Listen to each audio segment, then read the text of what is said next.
Welcome back to Dead Good Book Reviews. I'm Judith, and you are watching an appropriately spooky episode of Overbooked, the series where I talk about every single book on my shelves because I want to suck your blood. Today, we are talking about S.T. Gibson's A Dowry of Blood. I've talked about this very recently on this channel. I talked about this in Thursday's video. As you all know, I'm doing a spooky TBR. Time travel stuff. I finished my reread of this. I'm ready to talk about it. Some quick disclaimers before we start. I did buy this book myself. I bought it from Portal Bookshop. They are one of my favourite online book retailers, especially for LGBTQIA+ stuff. I will leave a link to them down in the description because they're just great to support. No kind of sponsorship or affiliate. Just like them a lot. I'm also going to keep this as spoiler-free as humanly possible. There are some things that kind of need to be revealed for me to talk about the stuff that I want to talk about. I don't think they spoil the book without the context of the rest of the story. I don't think they ruin the story for you.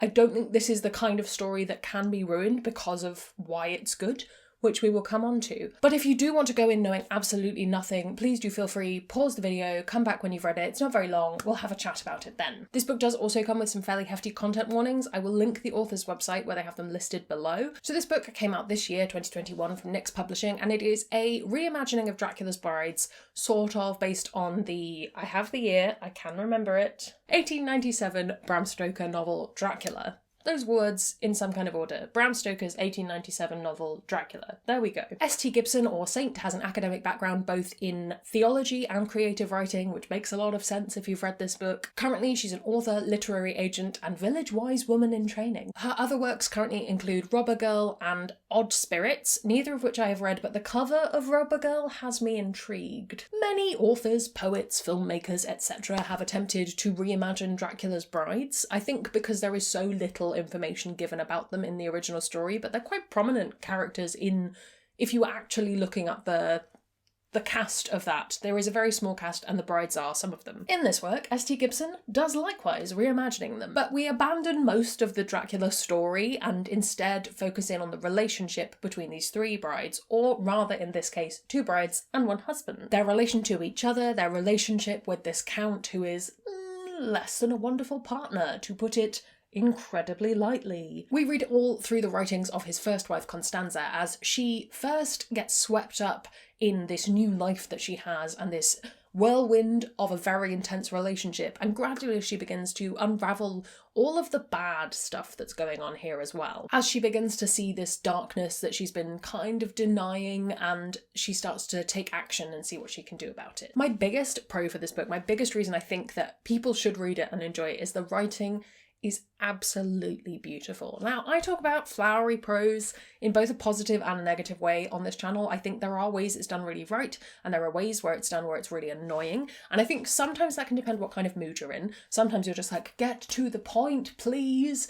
In this case, I think because this book is firstly the writings of this very timeless character, this older, very outside of time character, the floweriness works in her voice because it makes sense that she would speak with this kind of very lyrical kind of tone. I think it also helps because this book is short, and in terms of plot it's more kind of telling you what has happened, which works because you're not trying to sift through heaps of imagery to get to the actual plot points that you need to know. So I think that in this case, this is one of those books where I'll say the beautiful writing is a selling point. Now, if you're not here for flowery prose, this isn't going to be for you. If you're not here for something lyrical, don't pick up something that has lyrical as one of the words on the blurb. But if you are, it's just stunning. Like, there are moments within the story that I can't necessarily talk about without spoiling some things, but just reading it, I had to stop and read sentences over and over again because I was just enjoying the structure of them, and that very rarely happens to me. It should maybe go without saying because of how I've talked about the book so far, but we have kind of quite complicated LGBTQIA+ relationships. Now, vampires as allegories for queer identity as something that's been explored before, but I think that this book really takes the idea of same-sex relationships in a historical period and looks at that and the freedom that this immortality gives these people. Also looks at a polyamorous relationship in a lot of ways, and not necessarily the most healthy one. Broadly speaking, it's not portraying this as like, yay, this was the best relationship ever, but the polyamorous side of it isn't the problem in that, and I thought that was very interesting. And it must have been a very difficult balancing act to work out what you wanted to see in a positive light and what you wanted to see in a negative light. And I think that with the exception of maybe one person, these are people who love each other a lot, and I really enjoyed that. So if you're looking for some queer vampires Yes, not a happy queer vampire story by any means, but it's there. Speaking of the fact that this isn't a happy relationship, I personally, this is a very personal thing and it will be very personal to you as well. I think that this is a really interesting, nuanced look at an abusive relationship. Now, obviously, this is a fantasy. These are vampires. We know this. A lot of the moments where Constanza is realising that there is something wrong, or looking back with hindsight and going, that was not okay that happened. This was a bad thing that I wrote off at the time, is something that I personally relate to. And there's a lot of times where you do go, oh, hang on a moment, that wasn't on me. That was on that person. And I think that that's really powerful and might be very difficult to read if you're still processing that, or if that's something you struggle with, or if that's something you just don't like to read. As I say, content warnings apply, but I just thought that it was a really, good is a really difficult word to use here, but a really interesting look at that. When I first read this, that really wasn't what I was expecting, and it was still a positive reading experience overall. It just wasn't necessarily what I had gone in. So there was a bit of kind of, what's the word I'm looking for? Dissonance for me between my expectations and the reality of the book. Reading it a second time, obviously going in knowing that, I picked up a lot more of that early on, and that made a lot more sense. So go in knowing that's what it is. And I think the reason that this book worked for me is that it feels utterly heartbreaking. You really feel for these characters. They go through it, okay, in this book, but the overall feeling of the book is one of triumph, but in a very much realistic way of, I'm still processing this and we're still dealing with this, and this isn't something that just like the end of the book came, we washed our hands of it and we were great from then on.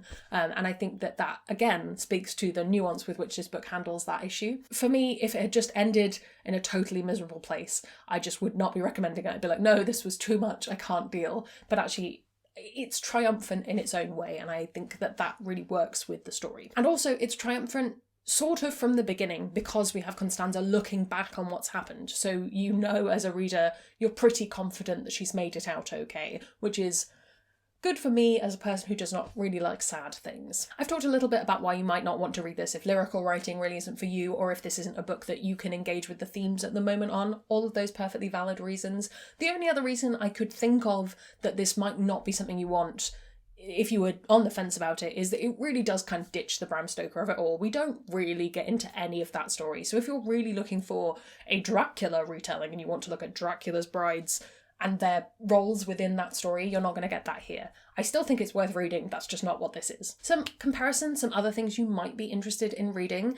The Deathless Girls was not for me. I personally didn't really enjoy it, and I didn't like it, but it is another reimagining of Dracula's Brides that's come out in recent years, and I do know some people who've really liked it. I traditionally haven't got on with this author's writing, so I would say that maybe that's a me problem and you might really enjoy it. But yeah, it wasn't for me, but it does exist if that was what you were looking for. If you were looking for that kind of more lyrical, imagery-filled prose in a longer story, one of the options is Strange the Dreamer. I really like this duology. It's a very sad story, but it's very good. If that's something you enjoy, I recommend it quite often. I've got to fix these shelves, hang on. In the same vein of that kind of lyrical stuff, this is YA, but A.M. Macklemore writes some wonderful lyrical stuff. Not quite as dark as A Dowry of Blood is, but it has similar stuff going on in it in terms of looking back on things. You have to read it and know, which isn't helpful in a recommendation, but there we go. Where did I put it? I had it up here not that long ago. Aha. Found you. The other thing I wondered about in terms of some of the themes and perhaps the more difficult things that are explored in this book, The Winter Garden. I've had a review up for this very recently. I will link that somewhere. This also tackles some of those issues, again, in a semi-triumphant way, and I think it's an interesting exploration from a different angle, and it's a good book. It's a good time exploring pleasure gardens and such. I hope it's come through in this video. I've done a lot of caveating because I don't want to just wildly willy-nilly recommend this to people for whom it might not be the best read. But for me, this is one of my favourite books. I just think it's absolutely stunning, and it is the perfect read for Halloween for me.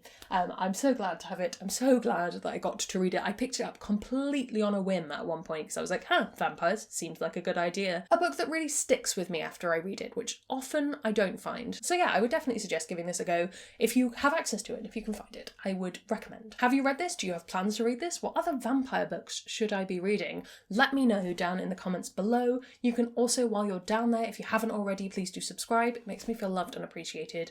Come hang out on Discord, follow me on social media where we can have wonderful chats about books. I am doing my spooky TBR at the moment, so if you want quick updates on that, Discord is the best place to go. That is all from me, and I will see you in the next one. There's gonna be some bloopers now. You know where spinning silver is. Sorry, spinning silver. There we go. Nope. There we go. Nope. No. Oh, bother. As one of the first